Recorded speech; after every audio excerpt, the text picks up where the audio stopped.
Sa halagang 26 pesos, may ulam ka na. Hello mga ka-Jamson! For today's recipe, kailangan lang natin ng isang carrot at 2 itlog. Pagkatapos ko ngang hugasan, hiniwa ko na yung magkabilang dulo tsaka ko binalatan. Pagkatapos balatan, kailangan natin tong i-grate. Ngayon ay dadagdagan naman natin ng 2 itlog. Tapos nilagyan ko lang ng garlic powder, organic mushroom powder, tsaka nilagyan ko rin ng konting asin.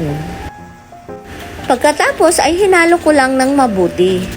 Sa isang mainit na kawali, naglagay lang ako ng konting oil. After 1 minute, naglagay na ako ng tig-1 kutsara ng mixture natin.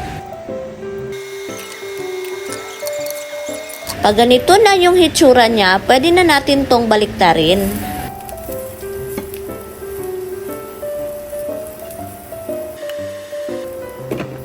Nag-prepare lang ako ng isang plato at nilagyan ko ng paper tissue. At nang maluto na, nilagay ko na isa-isa. At syempre, ako yung unang titikim. At pag sinabi kong masarap, masarap talaga ito. Mura lang, masarap na, healthy pa. Paboritong-paborito nga to ni Kuya Will at ni Aika. O diba, solve na yung breakfast mo? O siya, thank you for watching. Amping!